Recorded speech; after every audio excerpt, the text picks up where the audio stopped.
আমাদের প্রত্যেকের একটা সময় কিন্তু অতিবাহিত করেছি, আমি জানি না আমার শেষ সময়টুকু কতটুকু আর বাকি আছে, কিন্তু যেগুলো আমি অতিরিক্ত আমি শেষ করেছি সেটা তো আমরা শেষ করে এসেছি।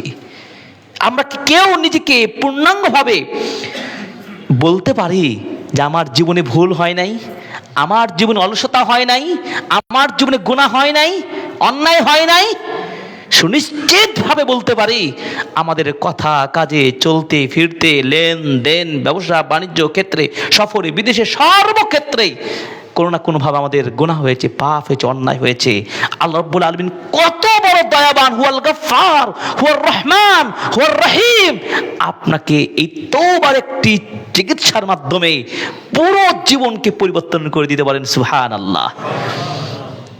তাহলে আপনাকে সে তওবাটা চিনতে হবে। তওবার জন্য শর্ত রয়েছে, সেই শর্ত ভিত্তিক তওবা আপনাকে, তিনটি শর্ত হলে তওবা কবুল হবে। এক, আপনি যে পাপটা করতেন আইয়াকলা আনিল মাসিয়া, সেই পাপটা ছেড়ে দিবেন।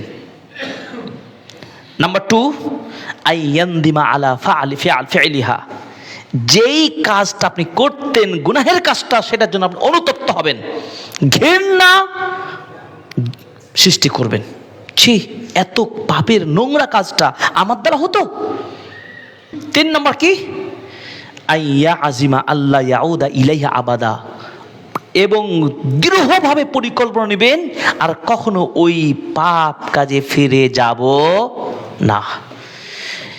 এই জন্য আল্লাহ তাআলা বলেছেন তুবু, তিনি বলেছেন ইয়া আইয়ুহাল্লাযীনা আমানু তুবু ইলাল্লাহি তাওবাতান নাসুহা আসা রাব্বুকুম আইয়ুকাফফিরা আনকুম সাইয়্যাতিকুম ওয়া ইদখিলাকুম জান্নাতিন তাজরি মিন তাহতিহাল আনহার। আল্লাহ রাব্বুল আলামিন বললেন, ও হে ইমানদার লোকেরা, এই দুনিয়ায় চলতে গিয়ে আমার আপনার ভুল হতে পারে, গুনাহ হতে পারে, এই জন্য আমানু, ইমানদার বলে তিনি আহ্বান জানে বললেন তুবু ইনাল্লাহি তাওবাতান নাসুহা, তোমরা প্রকৃত সত্য গ্রহণযোগ্য তওবা করো। তার মানে শর্তভিত্তিক তওবা করো। তাহলে আশা করা যায় অচিরেই তোমাদের প্রতিপালক তোমাদের গুনাহগুলোকে ক্ষমা করে দিবেন, নেকিতে পরিবর্তন করে দিবেন এবং এর বিনিময়ে তোমাদেরকে জান্নাতে প্রবেশ করে দিবেন। সুবহানাল্লাহ। আল্লাহ তাআলা কবুল করুন, আমিন।